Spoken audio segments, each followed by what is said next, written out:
I'm sailing up the River Nile to a realm that's existed since the dawn of time. A place ruled by pharaohs, Black Pharaohs. But they weren't Egyptian.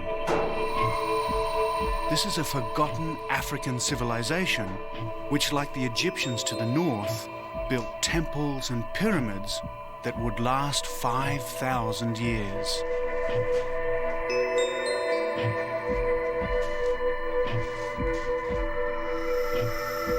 So my journey takes me 1,000 miles up the Nile, deep into a desert where temperatures soar to 120 degrees.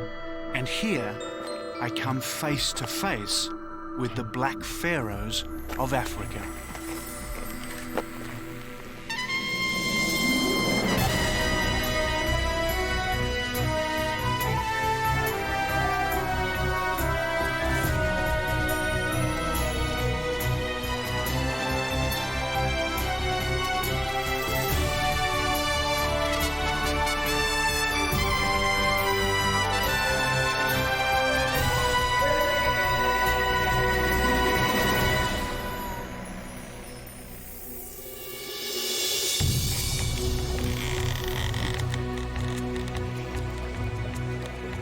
Hello, I'm David Adams, and this is the Sudan. I'm about 2.5 days sailing south of the Egyptian border into what they call the Hidden Quarter. It's the least travelled part of the Great River Nile. From here to Khartoum, Sudan's desert capital, there's 1,000 miles of temples, tombs and fortresses of a culture that once ruled all Egypt herself. As the crow flies, my journey's only 330 miles. But by river, round the great S-bend of the Nile, it's triple that distance, nearer 1,600 kilometres. But first, a little history.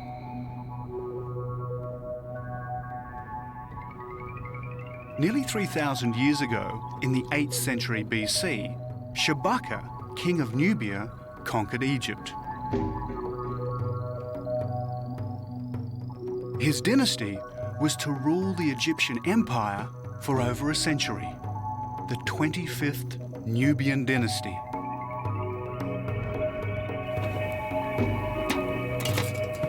And Shabaka was black. He and his descendants built temples and pyramids and an empire that stretched from Khartoum to Alexandria. It was a civilization that was to span 5,000 years. So to go back to the roots of this ancient African empire, I'm sailing up the Nile in the most traditional of ways. My crew is Nubian, direct descendants of those who fought for the Black Pharaohs. And I'm sailing on a felucca, a boat little changed in 3,000 years, ideally suited to what's a very user-friendly river. And what makes the Nile really navigable is that the flow goes one way towards Egypt and Alexandria, and the north wind goes the other towards Khartoum. So boats like this can navigate up and down the Nile at will. The Nile is Sudan's lifeline. 60% of its waters rise in the Ethiopian highlands and flood down the Blue Nile to bring nourishment to its fertile banks. But it's a very thin lifeline, a green strip extending only as far as the Nile waters can reach. Barely a mile from its banks are the scorching sands of the Nubian desert.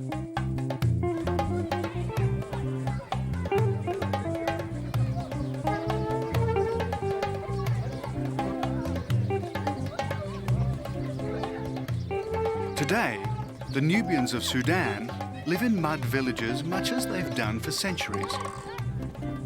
And I never knew mud could be made so colourful. These walls have become a canvas on which to paint vivid, geometric patterns.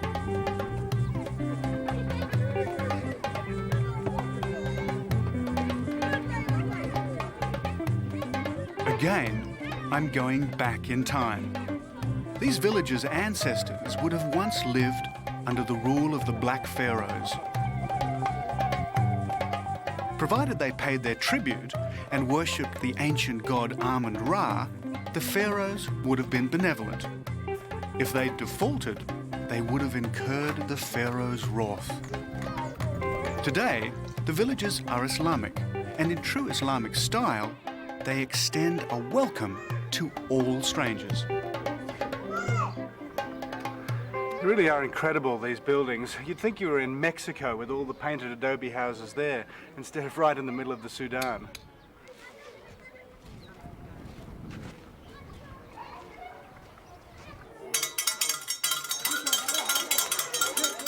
School starts early in the Sudan, at 7 a.m.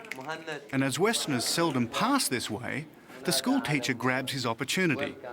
He wants me to tell his students about my home country, Australia. أشهر المدن في أستراليا مجاهد سيدني Sydney? Yeah, that's where I come from, Sydney. قال بون وثاني Do they know this one? Yes. This is the, okay, it's got big ears, okay, like that, and a very big tail. Yes.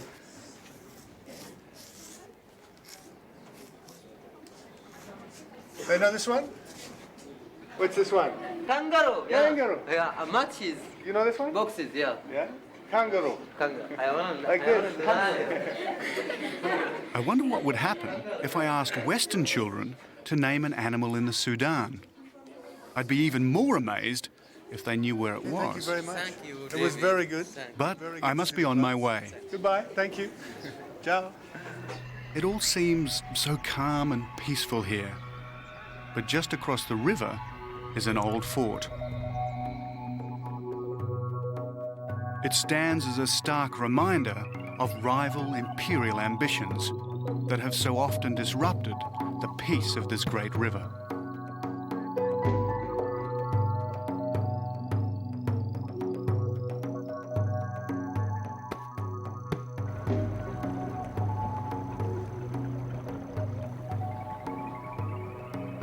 And here's another monument, a temple built by an Egyptian warrior, Amenhotep III, great-great-grandfather of Tutankhamun.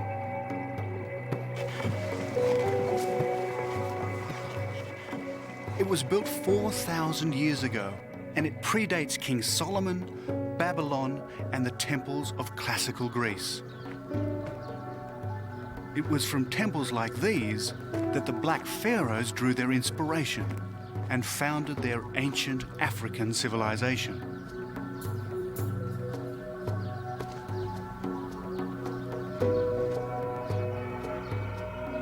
Walking amongst these columns and fallen masonry, you can't help but admire the workmanship. They're thousands of years old, yet it seems they were carved yesterday.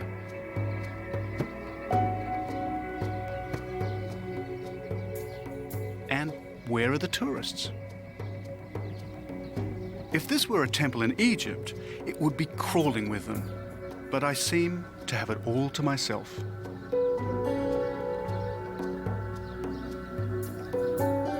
In Amenhotep's day, this was an imperial outpost marking what was to him the ends of the earth. Behind was Egypt, the known world.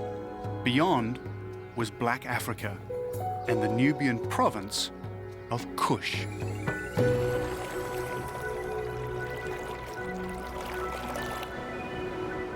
And I've also reached a natural barrier, the Third Cataract. One of a series of impassable rapids that hinder all Nile travellers. My felucca can go no further. Salam!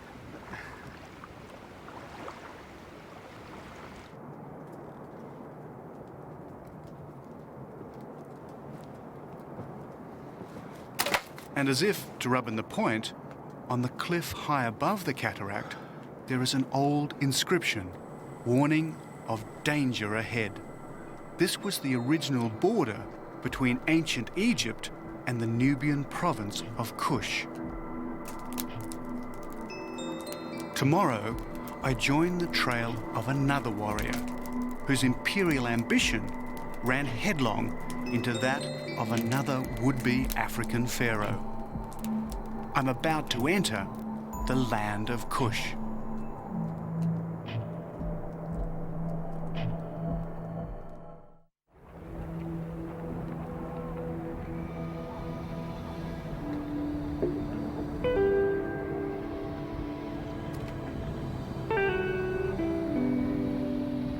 The following day, sunrise is obliterated by a desert storm. Minute grains of sand and dust get in your eyes and up your nostrils. Sandstorms like this are commonplace in the Sudan and most of North Africa, and they don't make a photographer's life any easier. I'm on the Nile on my way to Dongola, where I hope to catch an old steam ferry. In it, I hope to travel to Karima, round the great S-bend of the Nile.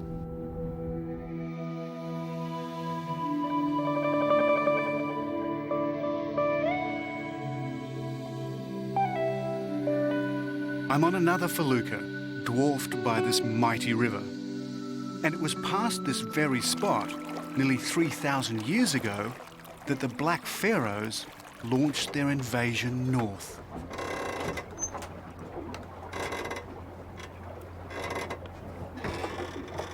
Now wind the clock forward to just over a century ago, and we find that history repeats itself. In 1896, a conquering army also sailed past this very spot, but this one was heading south.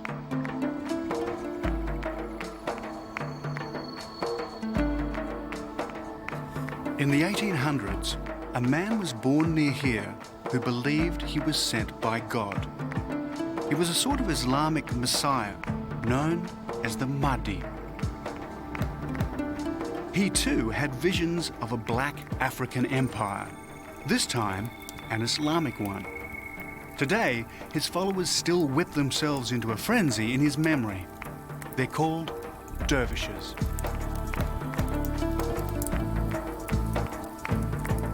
"120 years ago, a dervish army launched a holy war to end British colonial rule. They killed the British commander, General Gordon, at Khartoum. It was 10 years before his death would be avenged. And when vengeance came, it came in the form of this man, Lord Kitchener, later to become one of Britain's most outstanding generals. Kitchener was determined to destroy the dervish army. And to get at them, he used the River Nile.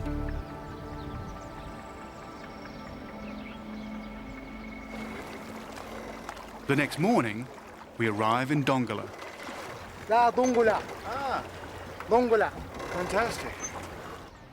And it was near Dongola, in 1896, that Kitchener's army first came under fire from the dervish forces. He quickly defeated them with superior firepower. Are these the ferry boats? Do they stand for Karima? لا لا شام It's finished. لا لا لا خسران أيوة.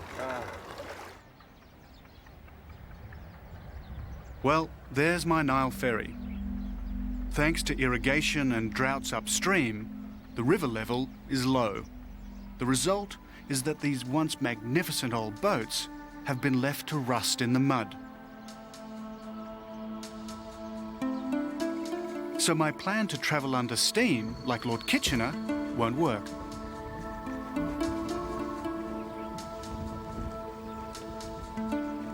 It's a riverboat graveyard. This is all that's left of a riverboat culture that grew up along the Nile. It was based on British imperial power, but it was romantic just the same.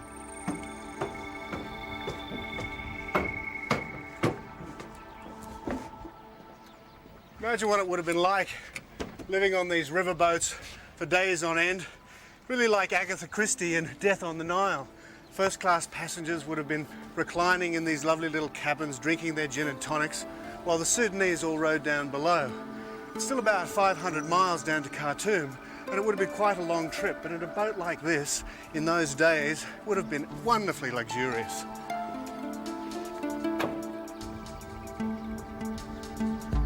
The Battle of Dongola was Kitchener's first success.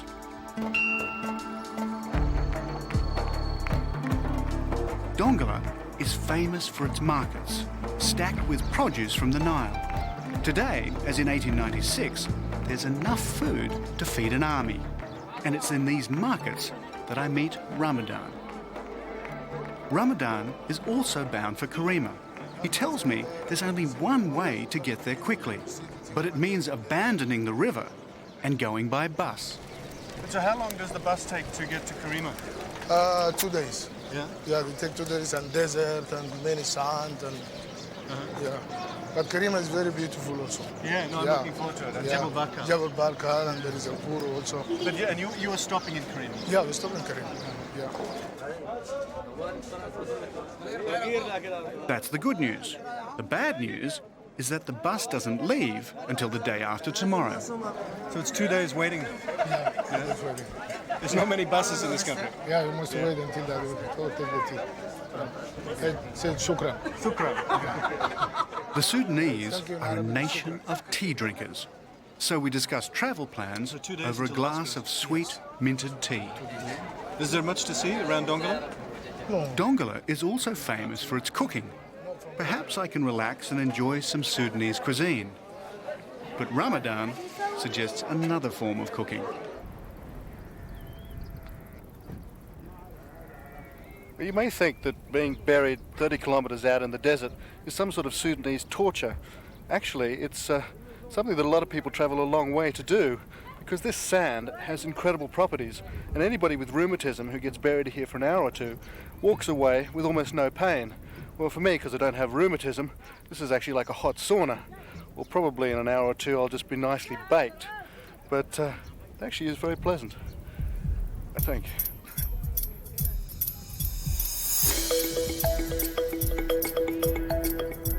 Ramadan, could you grab my hat? I'm going to fry out here. Thanks, mate. Now, how long do I have to stay out here? What do you want? 2 hours, 3 hours? No problem. I think I'll be cooked like a turkey. It reminds me of an ancient funereal custom of the Black Pharaohs. When a pharaoh died, he expected all his wives, courtiers, guards and palace staff to be buried with him, alive.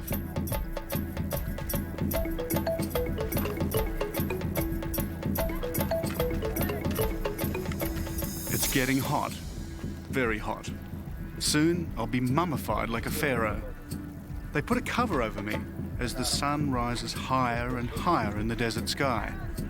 And by now, I seem to have acquired quite an audience. But I can't let them watch me cook forever.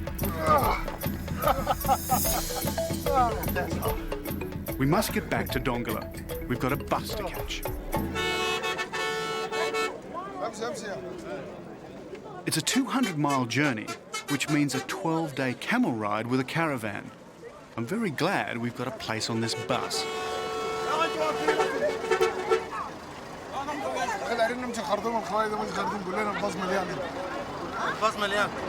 The bus is full. Let's go and talk. Yeah, okay, that's fine. Okay. Let's go there. Yeah. Thanks. There's no room inside, which means we have to sit up on the roof. Not to worry. Up here, it's a dress circle view. Thank you. Very good.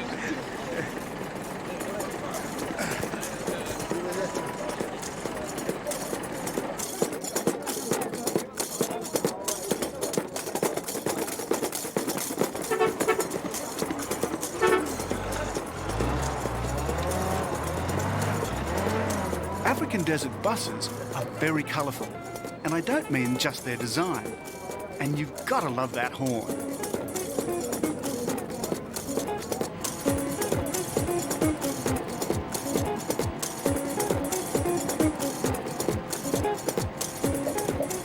You have something for the week?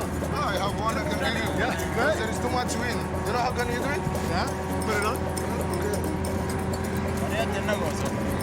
To keep the dust out of my mouth and the sun off my head, Ramadan insists I wear an emma, a form of Sudanese turban. That's great.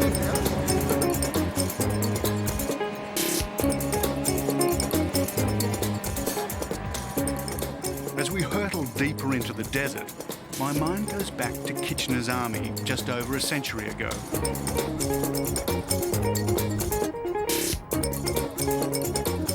"25,000 men marching through this desert. I'm glad I was born in the age of motorized transport."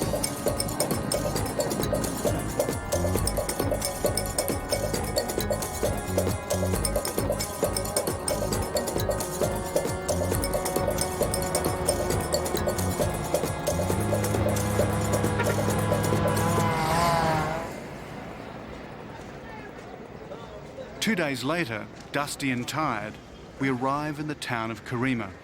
And before we say our goodbyes, Ramadan helps me to find a hotel. So this is the only guest house in town, huh? Yes, this is the That looks fine.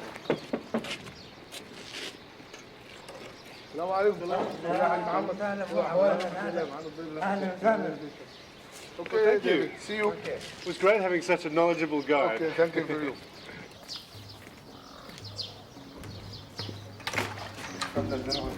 Thank you.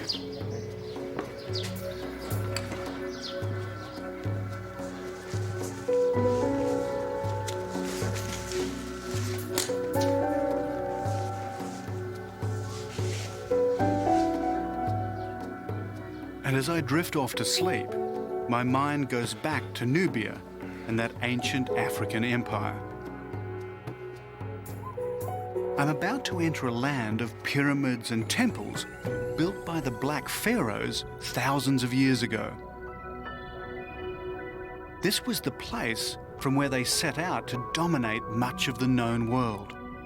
It was also the place where the kings became gods.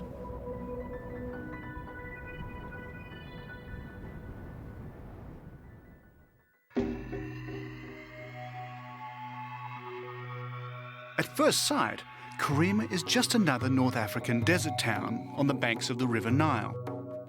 But it was once an imperial city that used to rule the Sudan and Egypt far beyond.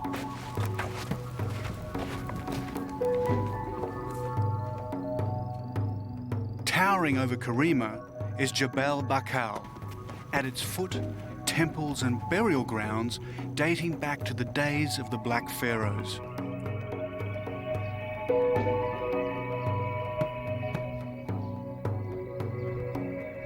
This was their sacred mountain. It was from here that they drew their royal power. And it was from here, nearly 3,000 years ago, that they launched their conquest of Egypt and beyond. In ancient times, this was the center of a belief system that linked gods and kings. It was here they believed heaven and earth were joined.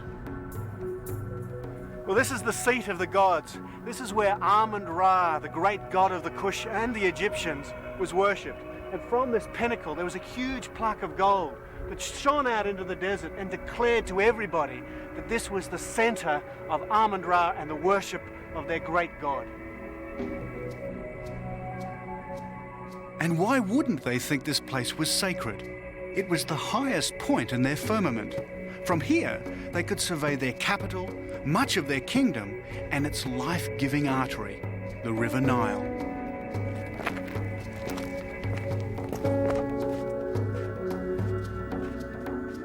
Deep inside the mountain is a secret labyrinth.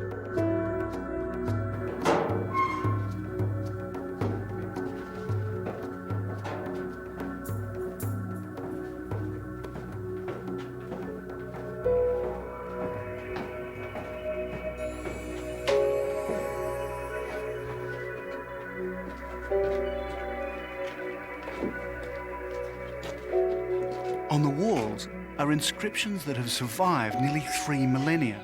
their colours perfectly preserved in the dry desert air.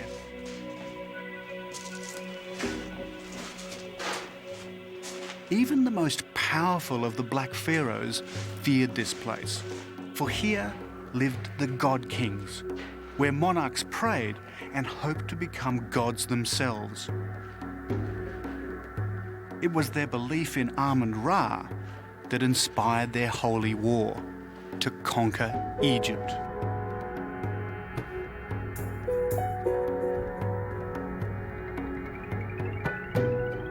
But now their gods have fallen, their temples are no longer sacred, and their kings are long forgotten.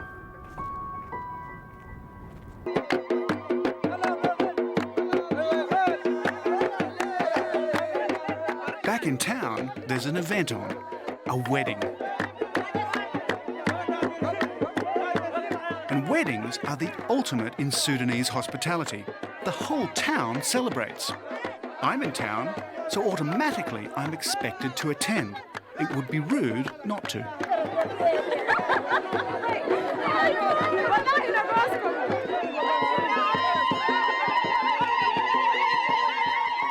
This is the bridegroom, and if he's looking a little bit apprehensive, there may be a good reason why. Most marriages in the Sudan are arranged, so it's quite possible he's never even set eyes on his future wife until today. Central to every marriage is the contract, normally drawn up after months and months of wrangling. So today's the day when the contract is supposed to be signed and the dowry paid. Well, the signing's almost finished, and after that, all the men are going to move out of here and join the women for what is only referred to as a festival. The problem is, they can't find the groom. The celebrant says a prayer. And suddenly, there's the sound of gunfire.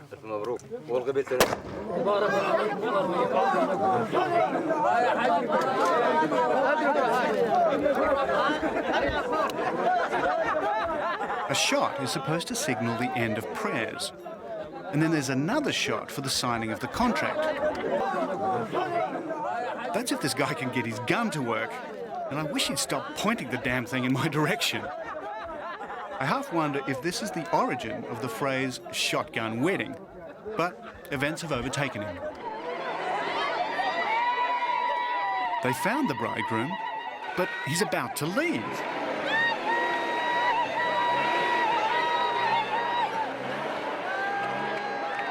It looks like it's all over before it really began. Something about a family tiff, the drummer ran out. The families have divided, the groom's in one vehicle, the bride's in another, and they're disappearing. Apparently it happens all the time in Sudanese weddings. And it's time I was leaving too. I still want to visit the pyramids of the ancient kingdom of Kush. To do that, I must go further up the Nile and head into the desert. Fortunately, Lord Kitchener's army left behind a transport system to get there. Salam. Karima Station looks as if it were built for an English country town, but there's not much English spoken here. So for me, buying this ticket is a bit of a lottery. I'm not really sure where I've actually bought the ticket to. Got to be Port Sudan. It was very cheap. It was only about $10. So if I get to Khartoum, it'll be a very cost-effective journey. The line goes from Karima up the Nile Valley, then hopefully south to Khartoum. On the way, I'll stop near Meroe, but for the moment, I just need to get on this train. The first thing to realise about trains in Sudan is that they're very crowded.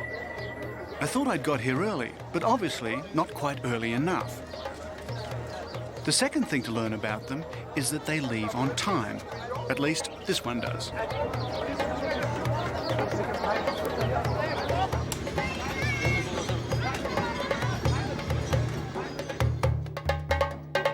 As we leave Karima, we travel through the thin green line, the narrow ribbon of fertility that owes its existence to the Nile.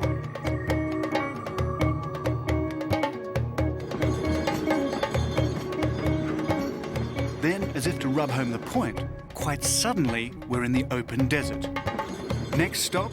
Well, I'm not too sure about that, but I'm told we're heading in the general direction of Khartoum.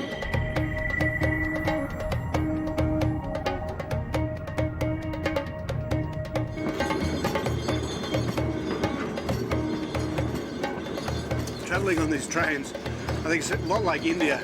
They're absolutely packed, but it works kind of the same way as the villages. Everybody shares their food, and even though it's a really long trip, and I don't speak much Arabic, it's not a bad way to travel, really.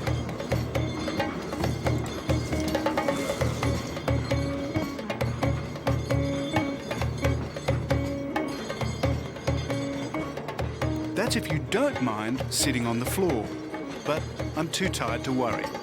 Soon the lurching motion sends me to sleep as we head out across a sandy sea of nothingness.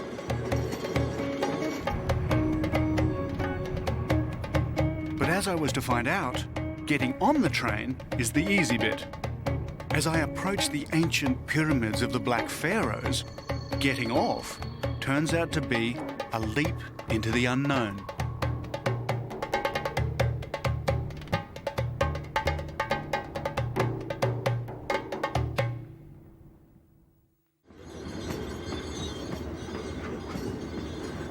When the British Empire held sway over this part of Africa, one of its lasting legacies was the rail system it left behind. This is the Sudan section of what imperialists like Lord Kitchener hoped would one day become the great Cape Town to Cairo railway.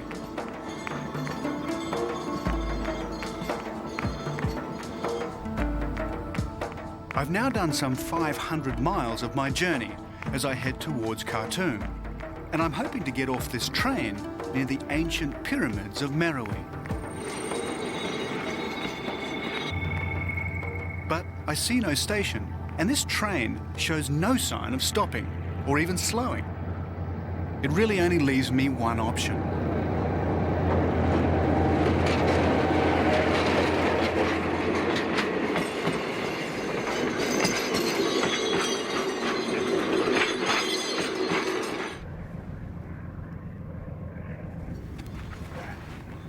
I don't think that was the smartest move in the world. Jumping off trains I don't recommend. Don't know if I actually broken my collarbone, but I've certainly given it a hell of a jar. So we'll just see what happens. But I wouldn't recommend jumping off trains.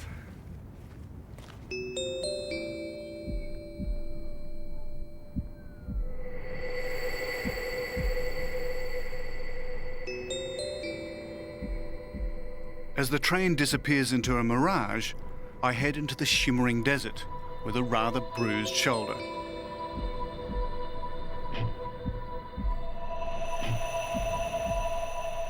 On the horizon, my destination, Pyramids of Meroe.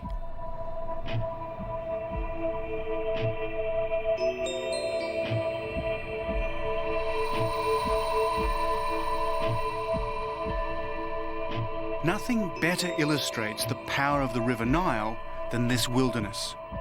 I'm well beyond its irrigating reach in a wasteland ruled only by sun and wind.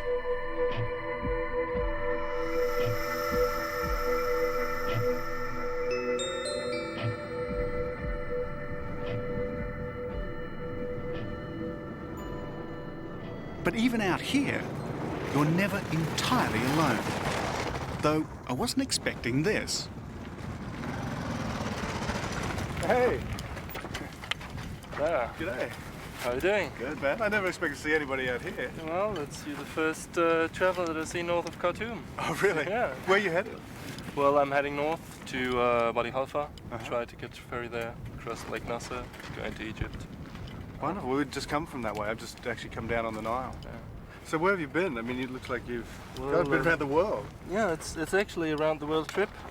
Started 1995 from Germany. And that's where I'm heading now. I'm on my way home. So how long till you get home? I don't know. It will probably be another 6 months.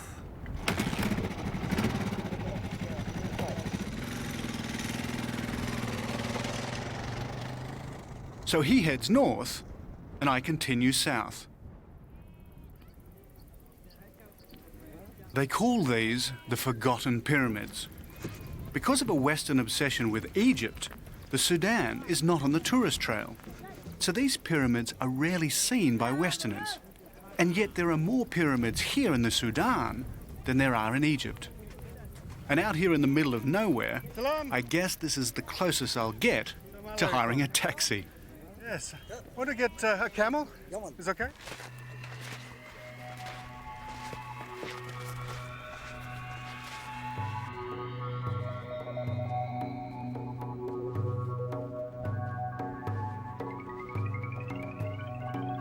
In ancient Egyptian terms, these pyramids are relatively new, a mere 2,400 years old.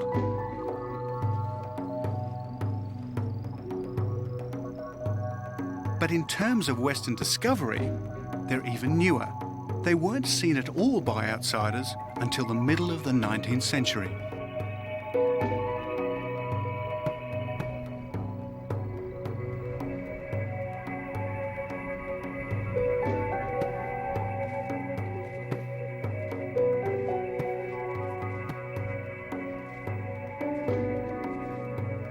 They've never been properly excavated, but they were built by the Black Pharaohs.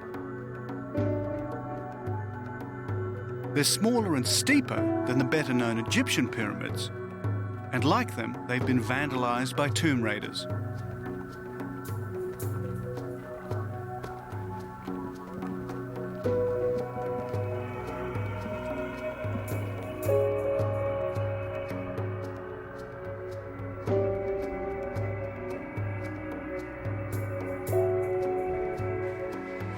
They tell me that 19 kings are buried here, along with 53 queens, countless slaves, attendants, dogs, horses and other animals. And buried with them was gold and precious stones.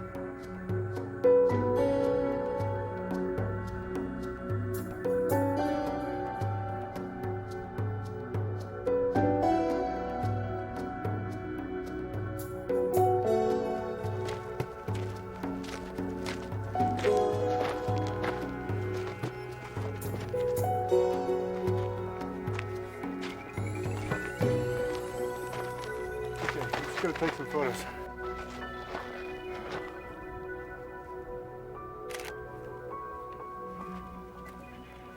I guess you'd have to say that this would rate as one of the wonders of the world, and it would be more wonderful if all the tops of these pyramids were intact.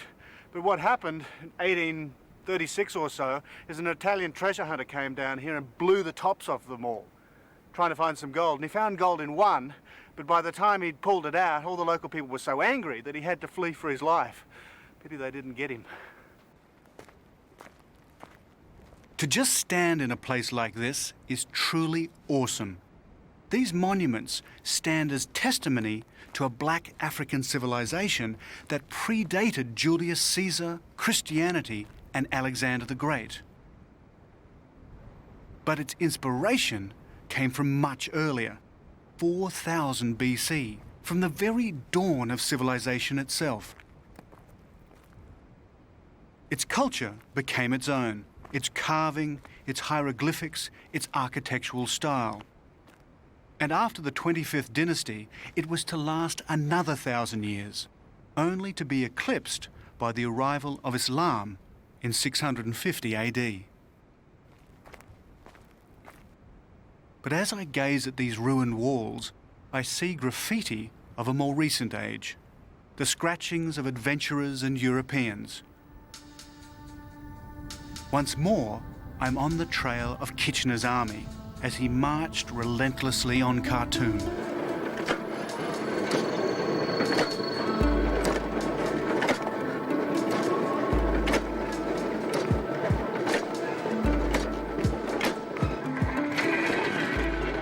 Almost a century ago, he built a military railway to supply his troops. This is part of that line.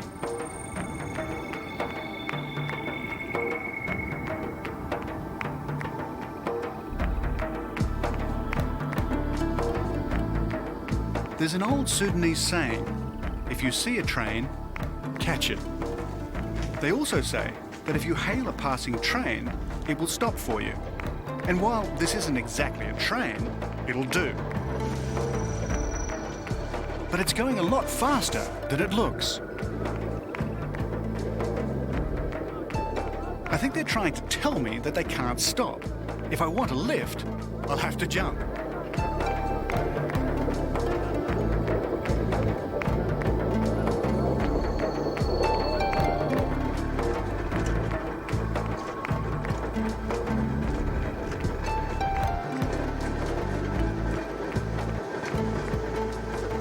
A great way to cruise into El Khartoum.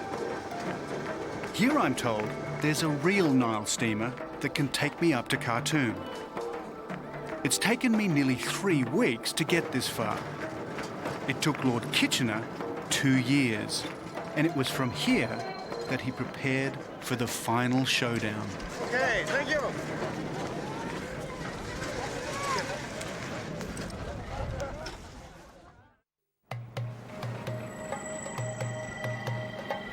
At last, I get my chance to ride an old Sudanese Nile ferry. And what a wonderful way to travel down Africa's longest river. In 1898, it's how Lord Kitchener would have entered the city. And it's how I entered the city a century later. Back in 1898, a boat like this would have been bristling with guns. Kitchener used a flotilla of them to bombard Khartoum. And these guys' forebears would have been on the receiving end, pawns in a great political game beyond their control.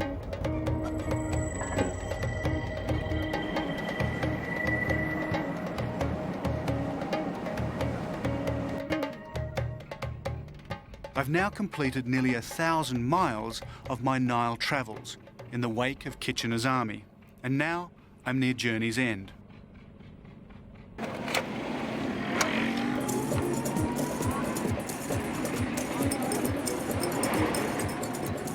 I want to make a small detour to witness a very special event. But first, my taxi driver has to fight his way through Khartoum's chaotic traffic.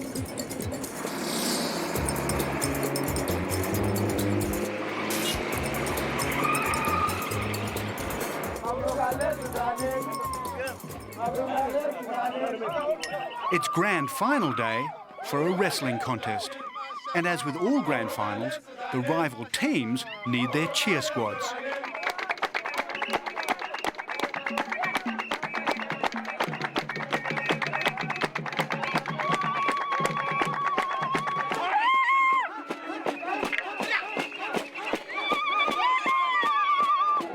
These are the legendary Nubia wrestlers.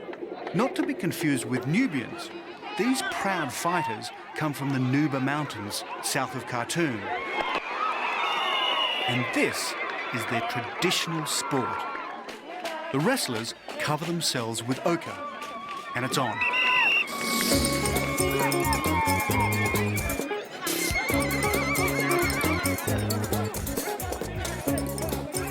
The rules are simple. Make your challenge, then try to throw your opponent on the ground. It's an endless cycle of challenge, wrestle, throw. While the cheer squads show no sign of losing voice.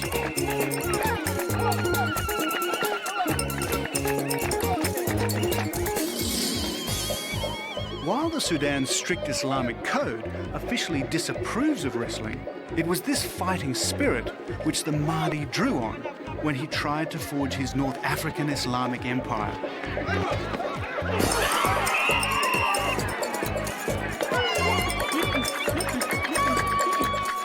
And it was this fighting spirit that took the British by surprise over a century ago. The final showdown came at the Battle of Omdurman.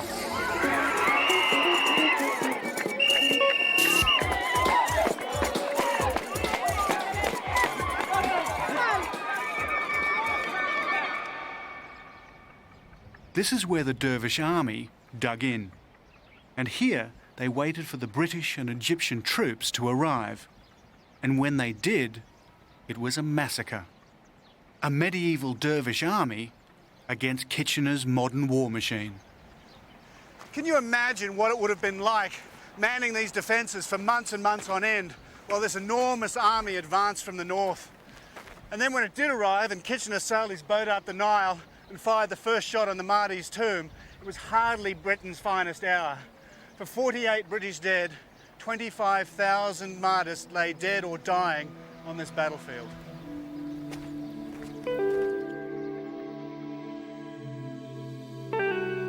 The Battle of Omdurman was a slaughter.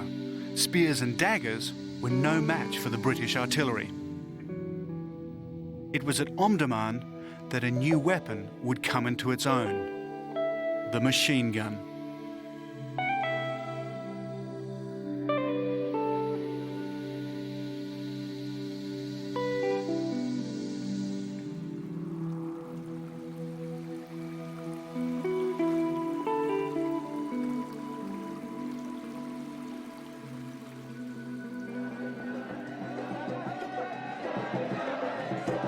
So today, perhaps it's not surprising that the Sudanese, like the Black Pharaohs before them, would wish to control their own destiny, just as the Islamic Messiah, the Mahdi, had tried to do over a century ago.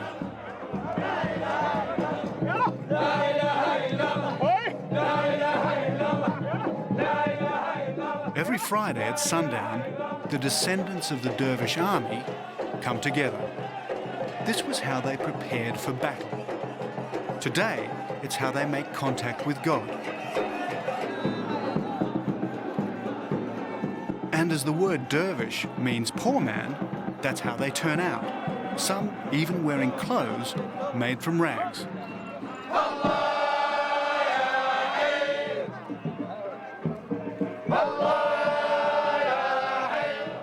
For them, this is a transport of the soul, taking them beyond their ordinary lives and giving them a glimpse of the life in the hereafter.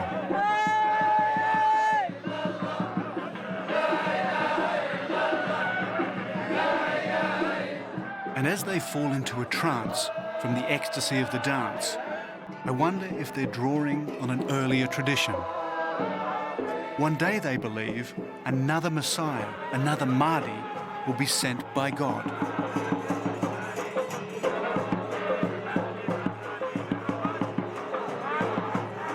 So why such an obsession with their self-determination? Maybe they look back to a time long ago when, under the mysterious Black Pharaohs, the Sudan briefly ruled an empire, which became the envy of the known world. Or maybe, after thousands of years of turmoil, they're sick of being pushed around.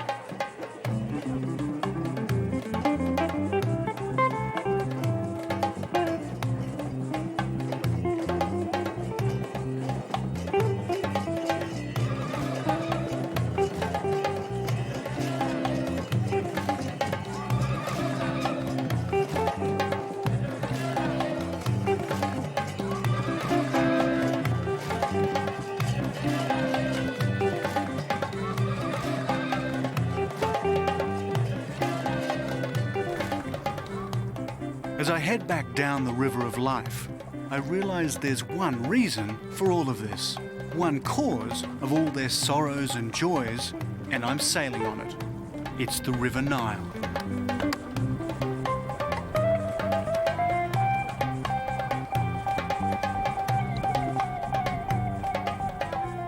So I'll leave you with the words of a young British Army officer who fought at the Battle of Omdurman. His name was Winston Churchill, and he wrote of the Nile, "It is the life of this land through which it flows.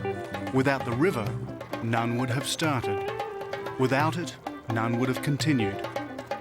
Without it, none would have ever returned." They say that if you drink from the Nile, you'll return. One day, I shall return on another of my journeys to the ends of the earth.